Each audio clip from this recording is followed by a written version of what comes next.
Že takoj, ko smo vstopili na sejmišče, je postalo jasno, zakaj je spletna stran IAA Mobility na voljo v nemškem, angleškem in kitajskem jeziku. Spoznajmo torej zdaj nekaj najobetavnejših kitajskih imen. Večina kitajskih znamk je nastopila na sejmišču, kar je razumljivo, tam se je pač dogajal posel in kitajske znamke so zdaj v fazi iskanja svojih evropskih partnerjev. Zato pa je bilo toliko bolj zgovorno, da je znamka BYD nastopila v samem mestnem jedru in to prav nasproti izredno obleganega Volkswagenovega razstavnega prostora. To nam pravi, da je BYD zdaj v Evropi že uveljavljen igralec. No, v Sloveniji BYD zdaj pa res pričakujemo že zelo kmalu. Če bo šlo po planu, bo čakanja konec še pred koncem tega leta.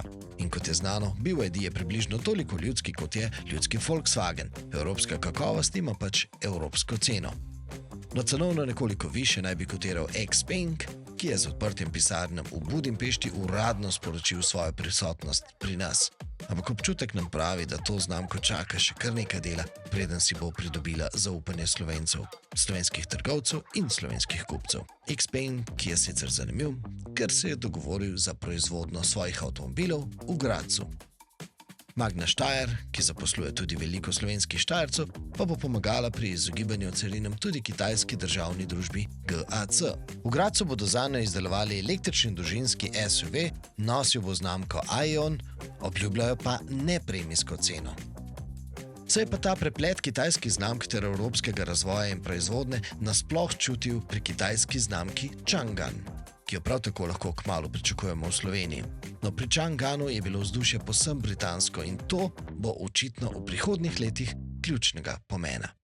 The next generation drive unit, slightly higher output than what's currently in the rear drive unit, it's 230 kilowatts. It's higher efficiency, and we've done work in the UK to try and improve the efficiency of this, to try and get rid of the losses in the gear drive systems, try and use low viscosity oils in it as well, just to try and make it as efficient as we can get. The trick is we have a segmented rotor. With a segmented rotor, this is smoothed out, so you have better sort of low-speed creep kind of performance. E-machine speeds are starting to go up and up, and the idea is that if you have a higher speed e-machine, you can make it smaller, and if it's smaller, it's lighter. So there is a big industry trend of using higher speeds. Now, development-wise, we are pushing those speeds up even further. We are working on the next generation of this as well at the UK site. So that's how we work at the UK. We are maybe a generation or two ahead of what is currently in production.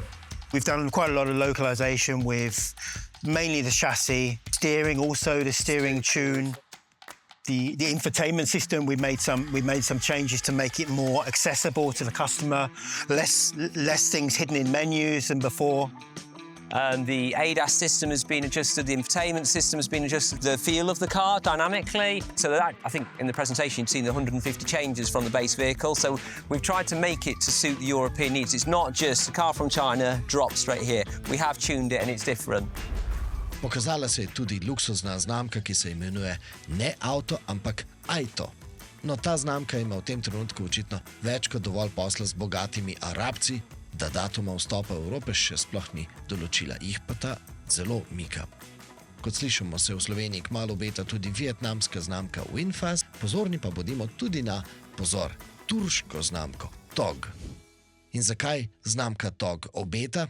Zato, ker so na zadnjem testu Euro NCAP-a prekosili vse evropske znamke.